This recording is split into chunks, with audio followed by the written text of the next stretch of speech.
అందరికీ ఎట్లున్నారు? బాగున్నారా? మీ ఇంట్లో వినాయక చవితి ఎట్లా జరుపుకున్నారు? కామెంట్ చేయండి. మేమైతే బాగానే చేసుకున్నాం అనుకుంటాం. అంటే ఏదో అలా జరిగిపోయింది. ఇక మా గణపయ్యకి బాయ్ చెప్పే టైం వచ్చేసింది. ఇంట్లో గణపతిని మేము 1 డేనే పెడతాము. ఇంతకు ముందు అయితే 5 డేస్ పెట్టేదాన్ని. అప్పుడు ఒకరు అన్నారు, ఇంట్లో గణేష్ని 5 డేస్ పెట్టొద్దమ్మా అని చెప్పారు. అప్పటి నుండి 3 డేసే పెడుతున్నా. 3 డేస్ పెడితే కూడా అట్లా కూడా పెట్టొద్దు, ఓన్లీ 1 డేనే పెట్టాలి. గుడిలో ఉన్నంత నిష్టగా మనం ఇంట్లో ఉండం కదా, అటు ఇటు తిరిగి వస్తాము, అవి ఇవి ముడతాము, మళ్ళీ నీడలు పడతాయని అన్నారు. ఇవన్నీ అన్నది తెలిసిన వాళ్ళే. ఇక చేసేది ఏం లేక నేను కూడా వాళ్ళలాగా 1 డే పెట్టడం స్టార్ట్ చేసిన. 1 డే ఇంట్లో పూజలు చేసి మార్నింగ్ ఈవినింగ్ 2 టైమ్స్ ప్రసాదాలు చేసి నైవేద్యం పెడతాను అనమాట. తర్వాత రోజు మార్నింగ్ పూజ చేసి టెంకాయ కొట్టి దేవుడికి వేసిన పీట ఏదైతే ఉంటుందో దాన్ని కొంచెం జరపాలన్నమాట. జరిపిన తర్వాత గణేష్ని తీయాలి. అక్కడ ఉన్న సామాన్లు అన్నీ తీసేసి దీపాలు వచ్చేసి ఇంట్లో పూజ గదిలో పెట్టుకుంటా.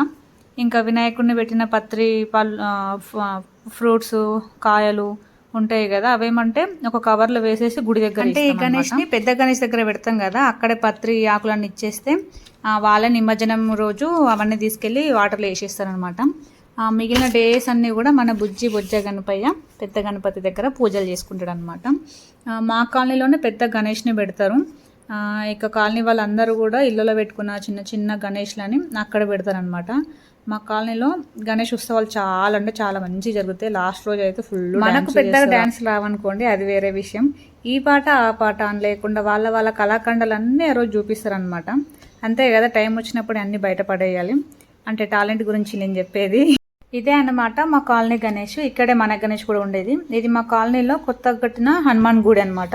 అంటే ఇంతకు ముందు ఉండేది ఇట్లా చిన్నగా రేకులతో ఉండేది. ఇప్పుడు కాలనీ వాళ్ళందరూ కలిసి ఇట్లా పెద్దగా మంచిగా కట్టుకున్నారు. ఈ మధ్యనే ప్రతిష్టాపన జరిగింది. చూసారా మా కాలనీ గణేష్ ఎంత బాగున్నాడో, నాటి ఇష్ట అయ్యేటట్టుంది. ఇంకా ఇక్కడ డైలీ మార్నింగ్ ఈవినింగ్ పూజలు చేస్తారనమాట.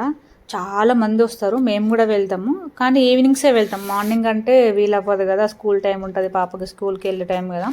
సో నైట్ టైం మాత్రం కంపల్సరీ పూజకి వెళ్తాం అనమాట, నేను శామ్ గాడు. ఇంకా గణేష్ని పెట్టి వచ్చిన తర్వాత తింటున్నా. ఇది వచ్చేసి ఉప్మా పొద్దున్నే చేసినుంటి మా ఆయన పాప తినేసిరు. గణేష్ని పెట్టి రాకముందే నేను ఇక పెట్టి వచ్చిన తర్వాత తిందామని చెప్పేసి నాగిన.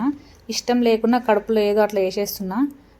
నేను ఆగిన నాకు కడుపు ఆగదు కదా, ఎలకలు పరిగెడతా ఉన్నాయి, ఎప్పుడు తింటావు అని. ఇష్టం లేకుండా ఎందుకు చేసావు అని అంటారేమో. నాకు ఇష్టం ఉంటుంది కానీ మా ఆయనకి ఉప్మా పిచ్చి అన్నమాట. నాకు దోశ పిచ్చి, మా ఆయనకు ఉప్మా పిచ్చి, సరిపోయాం కదా ఇద్దరం.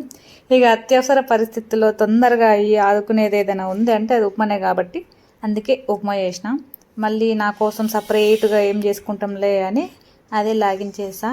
ఇది ఈ ఉప్మాకి వచ్చిన. ఇంతకుముందు ఉప్మా తినేదాన్ని కానీ ఒకసారి ఎప్పుడో చిన్నప్పుడు, అంటే మరీ చిన్నప్పుడు ఏం కాదు, ఊహ తెలిసి వచ్చిన తర్వాతనే ఏదో పెళ్ళికో ఫంక్షన్కో వెళ్తే అక్కడ టిఫిన్స్ కింద ఉప్మా చేసిరనమాట.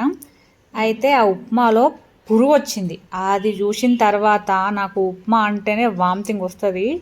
ఏదో తింటా అంటే తింటా అనమాట. ఇక ఇది తప్ప వేరే గత్యంతరం లేదు అన్నప్పుడు అట్లాంటి టైంలో తింటాం.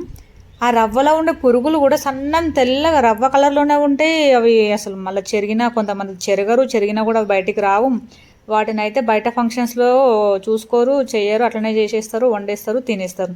దాని గురించి చెప్పాల్సిన అవసరం లేదు. ఇక దొడ్డు రవ్వ అయితే తింటా. దొడ్డు రవ్వ అంటే మన గోధుమ రవ్వ ఉంటుంది కదా, గోధుమ రవ్వతో చేసిన ఉప్మా అయితే తింటా. అది కూడా పొడిగా చేసుకొని తింటా. నేను చేసుకుంటే అయితే తింటా. వేరే వాళ్ళు చేసిన ఉప్మా అయితే సన్న రవ్వ ఉప్మా అసలు తిననే తినను. నేను తినేసి కొద్దిసేపు టీవీ చూసి వీడియో ఎడిట్ చేసుకుందామని చెప్పేసి రూమ్లోకి వెళ్ళి ఎడిట్ చేసుకొని బయటికి వచ్చేసేలోపు మా ఆయన లంచ్ ప్రిపేర్ చేసేసిండు. నన్ను ఎందుకు డిస్టర్బ్ చేయడం అని చెప్పేసి అని తనే చేసిండనమాట. నేను ఇక నా పని అవ్వగానే లేట్ అయింది కదా, ఇంకా వంట చేద్దామని చెప్పేసి అని వస్తే అప్పటికే చేసి రెడీగా పెట్టిండు. పప్పుచారు, బెండకాయ ఫ్రైని ఇట్లా డీప్ ఫ్రై చేసి పల్లీలు వేసి తాలింపు పెడతాం కదా, అది మా ఆయనకు మస్తు ఇష్టం అనమాట. ఎప్పుడు చేసినా ఇట్లనే చేస్తాడు. ఇంకా వేడిగా అన్నం కూడా రెడీ అయిపోయింది. మాత్రం అదిరిపోయింది. చెప్పినా కదా మా పతి దేవుడు నాకంటే మంచిగా వంట చేస్తాడు. తినేసి కొద్దిసేపు ఒక 1 అవర్ అట్లా పడుకొని ఇంకా రెడీ అయిపోయి సాయంత్రం అట్లా బయటికి వెళ్ళాం అనమాట. నిజామాబాద్లో పెట్టిన వినాయకులు ఉంటారు కదా, చూసి వద్దామని చెప్పేసి అని. ఇది వచ్చేసి పోచమ్మ గల్లీలో పెట్టిన వినాయకుడు అనమాట. ఫస్ట్ చూసిన వినాయకుడు 63 అడుగులు అంటే 63 అడుగుల వినాయకుడు అనమాట. అంటే దాన్ని నిమజ్జనంకి తీసుకెళ్లకుండా అక్కడే పైపులతోని కరిగించేస్తారు.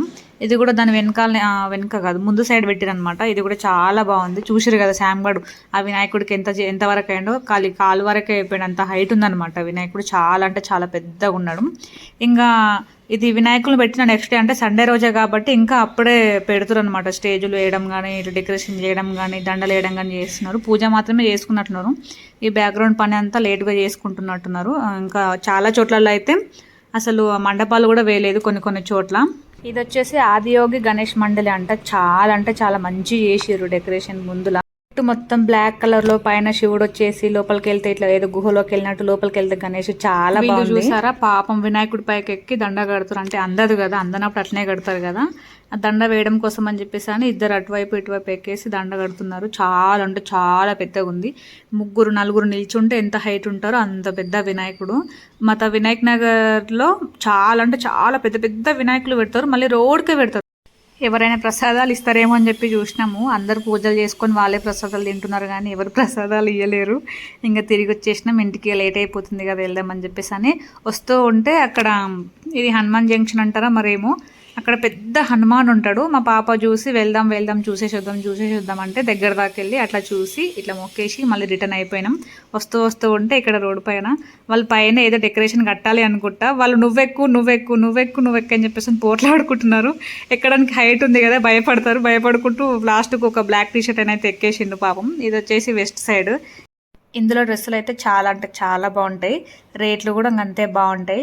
ఇక్కడ మా పాప వచ్చేసి చిన్న గణేశుడికి పూజ చేస్తుంది. అక్కడ అందరు చేశారని చెప్పి తను కూడా చేస్తుంది. సరే అయితే ఈ వీడియో వచ్చేసి ఇంతే. ఈ వీడియో కొత్త వాళ్ళు ఎవరైనా చూస్తున్నట్లయితే సబ్స్క్రైబ్ చేయండి, లైక్ చేయండి, షేర్ చేయండి, మీ ఫ్రెండ్స్కి కూడా ఫార్వర్డ్ చేయండి. అట్లనే వీడియో ఎట్లుందో కామెంట్ కూడా చేయండి. ఇంకో వీడియోలో మళ్ళీ కలుద్దాం. Bye bye.